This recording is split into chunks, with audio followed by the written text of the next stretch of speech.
Olá, todo mundo de qualquer lugar deste ou de outro mundo, muito prazer. Sejam todos muito bem-vindos. E nesse vídeo eu te pergunto: você sabe quanto tempo dura uma quarentena? Parece óbvio, né? Mas como a gente já percebeu na vida real, não é não. Mas ficou curioso? Então vem, porque para hoje é o que tem.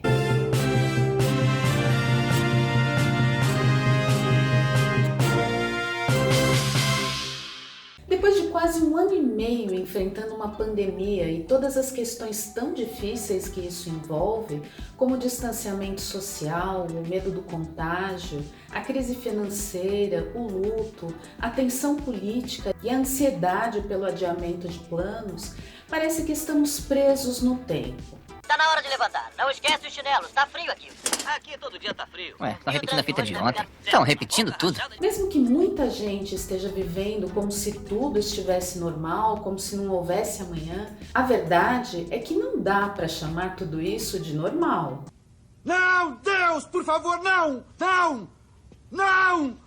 Parece que estamos em quarentena há uma eternidade e, apesar do andamento da vacinação, ainda não temos certeza de quando estaremos realmente em segurança e quando tudo isso vai terminar. Besta! Desgraçado! Inferno! Inferno! E é sobre isso que eu quero falar hoje. Mas antes, já deixa o seu like nesse vídeo e se inscreve no canal. E não se esquece de ativar o sininho para receber as notificações e de compartilhar, para mais gente poder chegar por aqui e entrar nessa conversa. Afinal, quanto tempo dura uma quarentena? Você já parou para pensar nisso? Parece uma pergunta besta, né? Mas mais uma vez a vida real veio esfregar na nossa cara que nem tudo é simples como parece.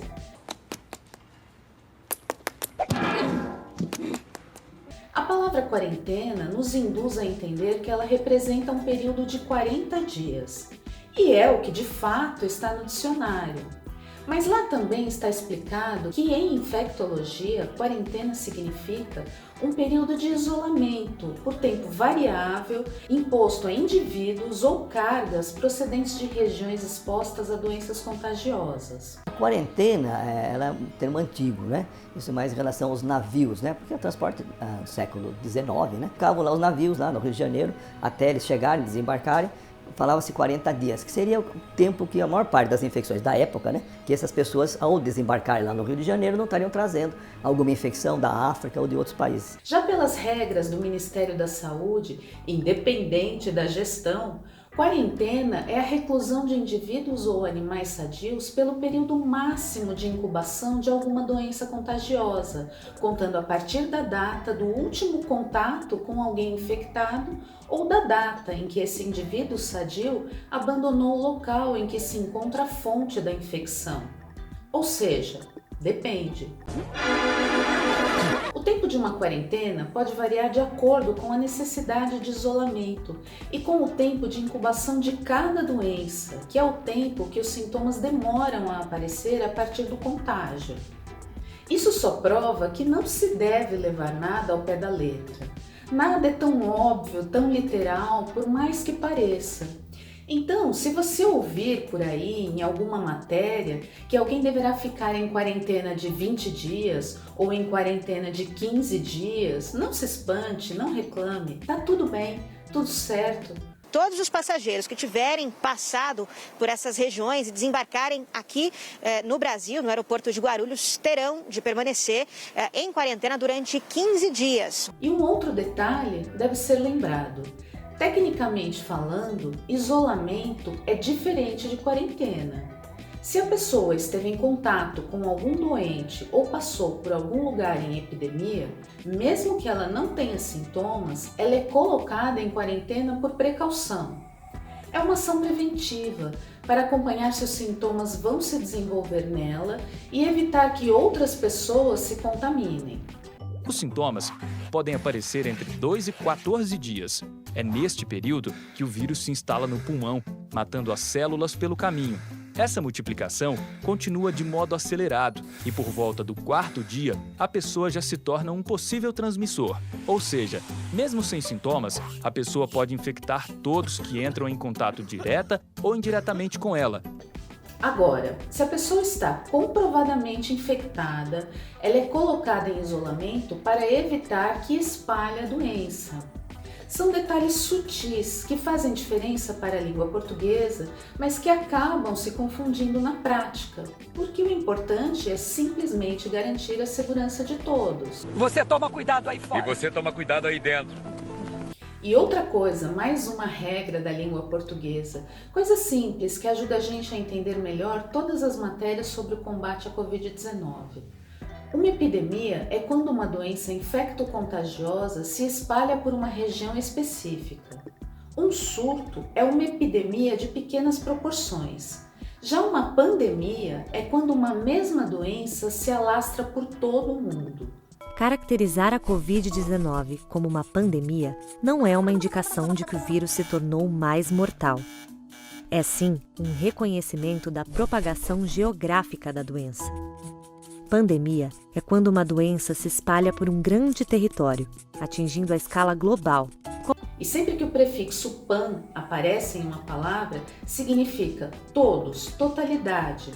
Sabia não? Por ser algo mais grave que envolve todos os continentes, uma pandemia só pode ser declarada pela Organização Mundial de Saúde, a OMS. Avanço dos casos de coronavírus leva a Organização Mundial de Saúde a declarar pandemia da doença. Segundo a OMS, a prioridade agora é frear o contágio. A classificação de pandemia significa que uma transmissão recorrente está acontecendo em diferentes partes do mundo e de forma simultânea. O diretor-geral da OMS disse ainda que a atualização para pandemia não significa que a situação está fora de controle, nem que o mundo deve abandonar as medidas de contenção. Então, estamos em uma pandemia. O mundo inteiro está lutando para controlar o coronavírus, causador da doença Covid-19. Portanto, gramaticalmente falando, não há pandemia global, apenas pandemia. Pandemia global ou mundial seria redundância. Oh, ok. Assim, em uma escala de gravidade e alcance, temos surto, epidemia e pandemia. E mais um último capricho da nossa língua. E lá vem mais. Todo mundo fala em isolamento social para evitar a disseminação do coronavírus. Mas talvez o correto fosse isolamento ou distanciamento físico, porque na prática precisamos nos manter fisicamente distantes de outras pessoas, porque a transmissão se dá pelo contato.